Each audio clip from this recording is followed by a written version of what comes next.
ஜென்மத்தில் சனி இருப்பதனால் உடற்பயிற்சி மறந்து விடாதீர்கள். அடிவயிறிலிருந்து முதுகுத்தண்டுவடம், பாதம், முட்டுக்கள் என்று எல்லா இடத்திலும் கவனம்.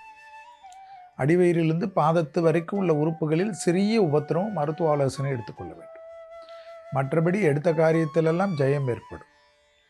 எல்லா விதத்திலும் தொழில் விஷயத்தில் பயப்படவே வேண்டாம். தொழிலே இல்லை, உத்தியோகமே இல்லை, வியாபாரமே இல்லை, படிப்பே இல்லை, கண்டிப்பாக எல்லாமே டக்கு டக்கு டக்குன்னு கிடைக்கும். அரசியல்வாதிகளுக்கு யோகத்தை கண்டிப்பாக பெற்றுத்தரக்கூடிய அற்புதமான 15 நாட்கள். திருமணத்தில் இருந்த பாதிப்புகள் நிவர்த்தி ஏற்படும். நல்ல காரியம்லாம் ஒன்றன் பின் ஒன்றாக நடக்கும். குடும்பத்தில் சுப நிகழ்ச்சிகளாக நடக்கக்கூடிய காலகட்டம். சுப விரயங்கள் காணப்படும். கடன்கள் பெற்றாலும் சந்தோஷ கடனாக காணப்படும். பழைய கடன்கள் பைசல் செய்வதற்குண்டான உங்கள் முயற்சி வெற்றி ஏற்படும். வியாபாரத்தில் இருந்த சிக்கல் தீர்வது ஆச்சரியமான அமைப்பை ஏற்படுத்தும்.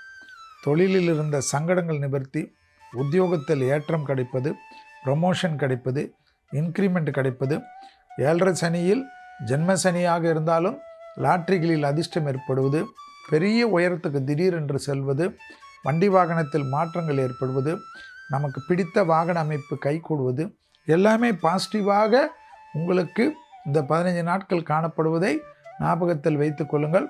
உடற்பயிற்சி செய்யவில்லை என்றால் எல்லா விதமான குழப்பமும் கண்டிப்பாக வரும். கடவுளே வந்தாலும் நேரடியாக உங்களுக்கு ஆசீர்வாதம் பண்ணாலும் உடற்பயிற்சி வேர்வை வரையவில்லை என்றால் தப்பாகிவிடும்.